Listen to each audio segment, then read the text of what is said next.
Shalom friends, welcome to Daf Reactions, Sanhedrin 64. Today's page is one of those scatological ones, so if you'd like to go get your bathroom lamulet for emotional support, I completely understand. So this page continues to talk about idol worship, which is of course a big no-no in Judaism, for which back in the day one would receive capital punishment. But what if you think you're under the impression that you're doing something incredibly disrespectful towards an idol because you want to show that idol worship isn't your vibe? But it turns out the idol in question is actually really into your behavior because it loves it, some weird shit. Literally. And thus your plan has dramatically backfired. Gentlemen, can we get some context, some examples?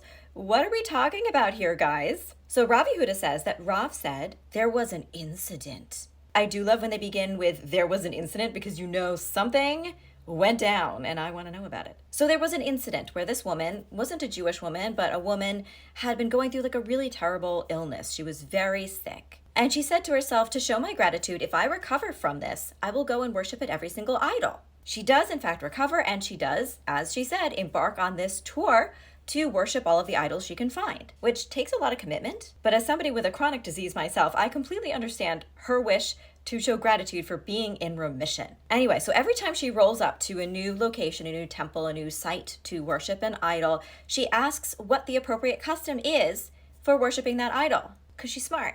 She gets to Peor, where she wants to go worship Baal Peor, and she asks the priests, can you show me the tutorial on what this idol likes most? And they were like, we are so delighted you asked that question, and we will tell you. This idol really likes it if you eat and drink stuff that will give you diarrhea and then poop in front of it. That's what it's into.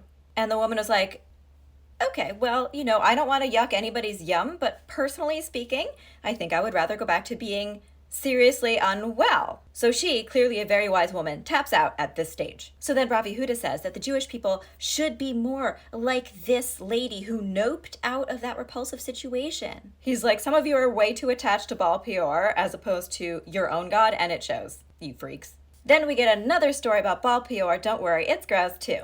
The Gemara says one time there was this Jewish guy named Sabta ben Alas. Honestly, more like Alas. You'll see why. He was a chauffeur, he was a donkey driver, he was chauffeuring this non-Jewish woman to various sites. And they stopped for a pit stop at Peor. She hops out to worship Baal Peor and tells Mr. Alas to wait. Instead, he decides to go in too, and she's like, wait a minute, I thought you were Jewish. Why do you want to worship this idol? Which is a perfectly valid question, but he's like, none of your beeswax.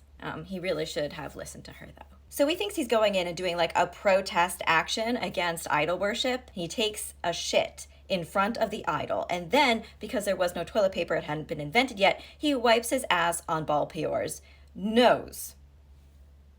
He really thought he did something, but the thing that he did was not the thing that he wanted to do. It was actually the diametric opposite. Because to his surprise, the priests of Baal Peor stand up and begin to slow clap. There are cheers, there are whistles, there's like ticker tape. The priests are like, oh my Baal Peor. Nobody has ever worshipped Baal Peor this perfectly. That was like so amazing. We're in awe. Out of everybody who's ever worshipped here, you truly understood the assignment. Because yeah, as established previously, this was the way to actually worship Baal Peor, not show your disapproval. If only Mr. Alas had been smart like that first lady and asked how this idol was worshipped. He could have avoided this whole thing and made an educated decision. But did he? No. Alas. So here are some things that I personally am taking away from this daf. Firstly, remember that one person's insult is another person's compliment, and I know that from my comment section too. And also, when traveling somewhere new, do your research. Go on Yelp. Go on TripAdvisor. Learn which spots are actually accessible public restrooms where you can go to use the restroom without accidentally worshiping an idol, if you're not into that. Don't be an uneducated, uncultured, rude tourist. No one wants to deal with that crap. Except for Baal Peor, who loves it.